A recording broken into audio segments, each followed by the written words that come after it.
Mohon maaf Ibu, untuk membuat kartu kredit baru, Ibu membutuhkan surat-surat seperti keterangan penghasilan atau slip gaji, tagihan kartu kredit 3 bulan terakhir apabila Ibu sudah pernah memiliki, dan juga fotokopi rekening koran 3 bulan terakhir apabila Ibu adalah pengusaha.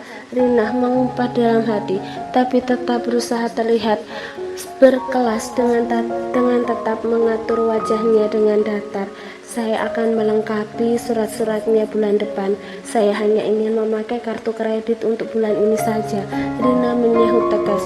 Jadi cepat buatkan satu kartu untuk saya. Mohon maaf, tapi kami tidak bisa melakukannya, Bu. Ada banyak pertimbangan untuk mengeluarkan kartu kredit bagi nasabah. Salah satunya kesanggupan untuk membayar tagihannya. Karena itu kami membutuhkan slip gaji jika Ibu adalah seorang karyawan, atau fotokopi rekening koran jika Ibu pengusaha. Mbak tahu PT Arasi Indonesia kan? Sentak Rina akhirnya. Saya ibunya direktur utama di perusahaan itu, jadi bagaimana mungkin saya tidak sanggup membayar? Saya tidak mau tahu, pokoknya cepat buatkan kartu kredit untuk saya. Saya tahu perusahaan itu, Bu, tapi tetap saja saya membutuhkan surat-surat seperti yang saya sebutkan tadi demi mengonfirmasi. Saya sudah tidak jadi saja, bentak Rina akhirnya tidak lagi berusaha menjaga image-nya. Dengar ya, kalian yang akan menyesal karena kehilangan nasabah seperti saya. Akan saya pastikan untuk menuntut bank ini karena menolak untuk melayani nasabah. Mohon maaf Ibu, kami bukannya mau menolak, hanya saja kami membutuhkan. Sudah, berisik, buang-buang waktu. Lalu Rina langsung melangkah keluar dari gedung bank yang baru saja mengecewakannya itu, mengabaikan tatapan dari para pegawai bank dan juga banyak nasabah yang memenuhi bagian dalam bank untuk antri. Dia tidak peduli karena dia sangat kesal saat ini. Apa susahnya sih membuatkan satu kartu kredit? Rina yakin bulan depan akan mendapatkan kembali semuanya dari Renan. Apapun yang terjadi, karena itu dia hanya membutuhkan kartu kredit baru untuk bulan ini saja. Namun dari semua bank yang dia datangi hari ini, tidak ada yang mau menerimanya. Sialan. Rina akhirnya menyetop taksi yang lewat di depannya dan akhirnya memutuskan untuk menuju ke rumah sakit tempat Tista dirawat. Dia harus menemui Renan saat ini. Dia tidak akan membiarkan anak kurang ajar itu begitu saja. Sialan, anak gak tahu diuntung. Bisa-bisanya dia melakukan ini. Gertu Rena di sepanjang perjalanannya dengan taksi yang dia tumpangi. Hanya demi wanita itu dia mau menjadi anak durhaka. Saat sampai di rumah sakit, Rina membuka dompetnya dan membayar sopirnya. Namun dia terkaget karena uang cash yang dia miliki pun hampir habis. Sialan, Bu, ada uangnya untuk membayar? Tanya sopir taksi itu dengan nada hati-hati. Karena Rina yang terdiam lama sembari menatap dompetnya, Rina menoleh pada sopir taksi itu, langsung merasa tersinggung. Tentu saja, memangnya kamu pikir saya apa? Sentak Rina cepat, lalu dengan harga dirinya yang tinggi, dia memberikan uangnya seraya berkata, ambil saja kembaliannya. Keluar dari taksi, Rina langsung melangkah cepat menuju ke lobi rumah sakit, menatapi sekitar sebelum kemudian menuju ke ruangan ICU. Dia yakin Renan ada di sana karena tidak mungkin anaknya itu meninggalkan istrinya. Namun di ruang tunggu ICU, Rina tidak menemukan Renan di situ. Pengawal yang disewa anaknya itu juga tidak terlihat di mana-mana. Rina membenarkan tas mewahnya lalu melangkah menuju ke perawat yang baru saja keluar dari ruangan ICU. Suster, pasien yang namanya Tista masih ada di rumah sakit ini kan? Tanyanya langsung tanpa basa-basi. Dia di ruangan mana sekarang? Mohon maaf Bu, Ibu bisa ke bagian resepsionis di depan untuk mengetahui di mana kamar pasien dengan menyebutkan nggak usah, sama suster aja. Dia kemarin ada di ICU istrinya direktur utama Arasi Indonesia. Sentak Rina dengan malas sekali memperjelas status wanita itu. Di mana dia sekarang? Ah, Ibu Tista istrinya Pak Renan, sang suster tersebut langsung mengetahuinya hanya dengan satu informasi saja. Ibu Tista kemarin dipindahkan ke ruang ICU VIP yang ada di lantai 2, Bu. Kebetulan saya mau ke sana. Apa? Rina berdejak lalu akhirnya melenggang begitu saja, meninggalkan suster tersebut untuk menuju ke lift. Di lantai 2, Rina langsung bisa melihat banyak pengawal Renan yang berjaga di sana, mengisi sudut-sudut dengan tidak kentara. Meski Rina tetap tahu karena tidak asing dengan beberapa wajah-wajah mereka, Rina menutupi wajahnya dengan tas, lalu langsung mencari ruang ICU VIP yang dimaksud dan langsung menemukannya dengan melihat banyak orang yang berjaga di depan sebuah ruangan. Akses pintu masuknya dijaga ketat, membuat Rina tahu dia tidak mungkin masuk ke sana diam-diam. Rina akhirnya menurunkan tasnya yang menutupi wajahnya, lalu berusaha bersikap santai untuk kemudian melangkah ke arah ruangan yang dijaga ketat itu dan hampir melewati para pengawal. Enaknya, namun langkahnya langsung ditahan begitu saja oleh para pengawal berwajah dingin itu. Maaf, ruangan ini tidak bisa sembarangan dimasuki.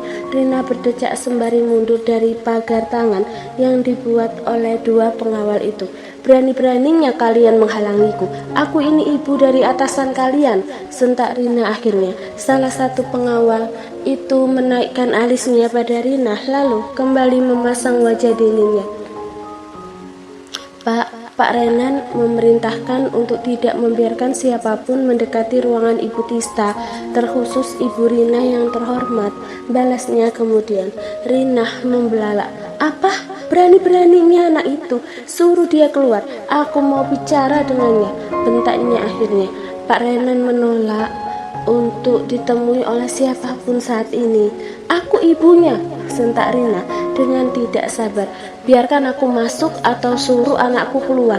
Tidak bisa, Bu. Rina akhirnya menggunakan senjatanya biasanya, yaitu menyeruak masuk dengan tubuhnya biasanya. Dia bisa berhasil karena anak buah Renan tidak akan berani menyentuhnya. Namun kali ini kedua pengawal itu kompak menahan tubuhnya. Kalian berani-beraninya menyentuhku, sentak Rina dengan tatapan tajamnya. Aku akan melaporkan kalian semua ke polisi. Kalian mau, ha? Silahkan. Apa? Lebih baik ibu pergi sekarang, usir pengawal satunya dengan tatapan yang bahkan tidak mengarah pada Rina. Pak Renan berpesan untuk mengusir dengan cara apapun ketika Bu Rina datang. Jadi kalau Anda tidak ingin membuat keributan, silahkan pergi. Wah, aku nggak percaya ini, berani-beraninya anak durhaka itu. Rina kembali memaksa masuk menyeruak tanpa tahu aturan, meski tetap kemudian ditahan oleh pengawal itu. Dia seolah kehilangan keanggungan dan wibawanya yang biasanya selalu dia jadikan topeng untuk menaikkan citranya. Lepas, aku harus memberi pelajaran anak itu. Lepaskan. Kami masih belum bisa menemukannya, Nona. Winah menarik nafas panjang demi menenangkan kegundahannya. Ini sudah berapa lama? Kalian biasa menemukan orang dalam waktu 1 minggu. Kenapa sekarang lama sekali? Uang yang kubayar kurang. Katakan, kalian butuh berapa?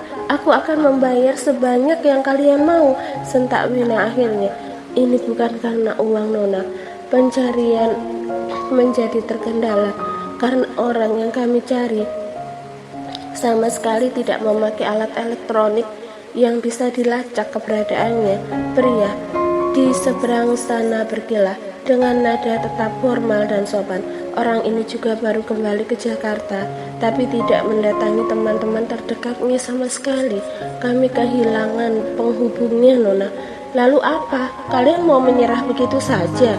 Bukan begitu, Nona. Kami hanya meminta waktu tambahan juga pengertian dari Nona bahwa kendala kami saat ini membuat pencarian menjadi tersendat. Wina berdecak, lalu menghela nafasnya panjang. Baiklah, ucapnya akhirnya. Kabari kemajuan apapun dari pencarian kalian. Baik, Nona. Dan oh ya, setelah pria itu tiba-tiba apa Anda sudah dengar tentang kecelakaan yang terjadi pada istri Tuan Rainan, Nona? Kecelakaan? Benar, ada yang memberikan racun ke makanannya, dan kini istri Tuan Rainan ada di rumah sakit. Wina tercenung, menatap kosong pada jendela kamarnya sendiri. Diracun? Siapa yang meracuni wanita itu? Tanya Wina heran. Saya kurang tahu tentang itu, Nona. Wina kembali terdiam. Dia tidak merasa khawatir pada Tista, justru kini mempertanyakan kenapa dirinya seolah merasa senang dengan kenyataan itu. Apakah ini wajar? Wina rasakan bagaimana dengan kondisinya? Tanya Wina akhirnya dengan nada bicara tertahan. Saya tidak tahu kondisi terkininya karena semua itu ditutup rapat oleh pihak rumah sakit. Tapi sampai hari ini Nona Tista masih berada di ruang ICU. Senyuman tipis muncul di wajah Wina.